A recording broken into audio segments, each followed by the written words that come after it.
मंडळी राम राम. राम राम. राम राम राम राम. तर आज आपण शेतामध्ये तीळ पेरणी चालू आहे आज आपल्या. तर तिळाचं आज मी तुम्हाला मार्गदर्शन सांगणार आहे. तर तुम्ही संपूर्ण व्हिडिओ पूर्ण बघावा अशी माझी इच्छा आहे. बियाणं कोणत्या कंपनीचे पेरत आहे तुम्ही? बियाणं दप्तरी 33ची आपण आज निवड केलेली आहे आणि दप्तरी 33 हे वाण आपण आज पेरत आहोत. दप्तरी 33 हे गोपनीय तीळ आहे आणि याचा रिझल्ट पण चांगला आहे. गेल्या वर्षीसुद्धा आम्ही याचं उत्पादन चांगलं घेतलेलं आहे. पेरणी कशाने करता म्हणलं तुम्ही? ट्रॅक्टरनं पेरणी फेल जाते मित्रांनो. तर आम्ही यंदा बैलजोडीच्या सहाय्यानं पेरणी करत आहोत. आणि बैलजोडीच्या सहाय्यानं पेरणी करताना आम्ही एक जुगाड तयार केलेला आहे, जेणेकरून तीळ दाट आणि पतला होऊ नये म्हणून. ते जुगाड मी तुम्हाला दाखवणार आहे.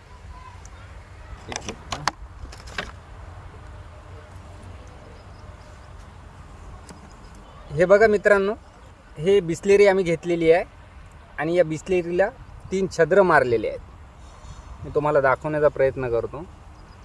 याला 3 छिद्र मारलेले आहेत आणि याच्यात तीळ भरून अशा पद्धतीनं केलं की ते बरोबर मोग्यात ॲटोमॅटिक तीळ पडते. मी तुम्हाला टाकून दाखवतो.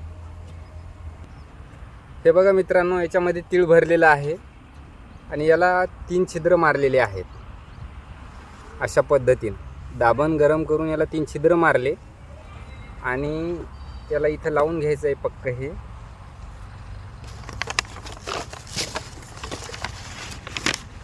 बघू पाहिजे. आणि अशा पद्धतीनं ते टाकायचं आहे.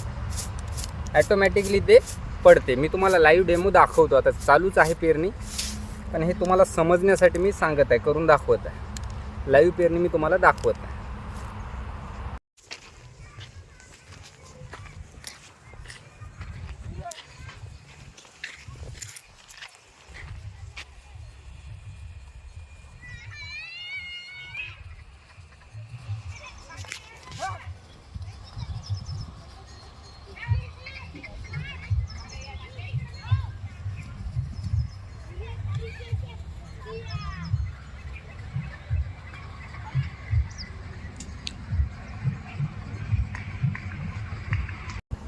दोन तासातलं अंतर किती आहे? 2 तासातलं अंतर आपण 1.5 फूट ठेवलेलं आहे, जेणेकरून त्याला हवा चांगली लागली पाहिजे आणि तीळ चांगला पोकला पाहिजे. 1.25 फुटानं तीळ खूप दाट होते, त्याला हवा लागत नाही आणि बोंडी पाहिजे तशी भरत नाही. त्याच्यामुळं आपण अंतर 1.5 फुटानं केलेलं आहे. तर मी तुम्हाला ते 1.5 फूट दाखवण्याचा प्रयत्न करतो. हे बघा मित्रांनो, 2 तासातील अंतर 1.5 फूट आहे.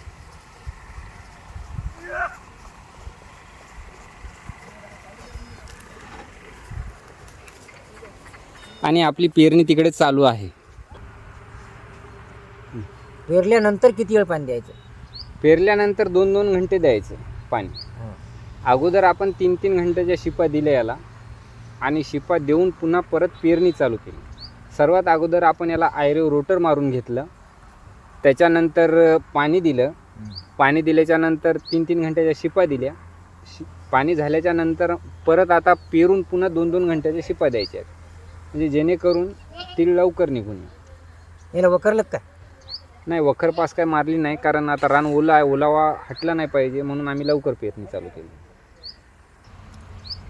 आणि रान 2 एकर आहे तुमचं?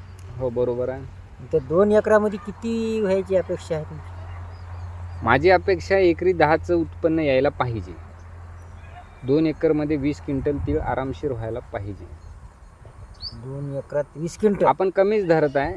तसं या व्हरायटीचं उत्पन्न जवळपास 25 क्विंटल 2 एकरात व्हायलाच पाहिजे, पण आपण 20च क्विंटल पकडा, म्हणजे एकरी 12. मग त्याच्यावर तुम्हाला लई खर्च घ्यावा लागते, तेव्हा ते होईल ना?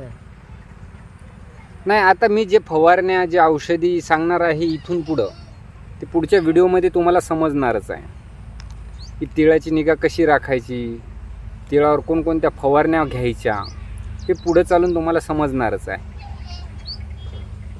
तर यासाठी आपल्या चॅनलला नक्की लाईक, शेअर आणि सबस्क्राईब करा मित्रांनो. आणि पुढचं मार्गदर्शन मी तुम्हाला पुढच्या व्हिडिओमध्ये सांगेन.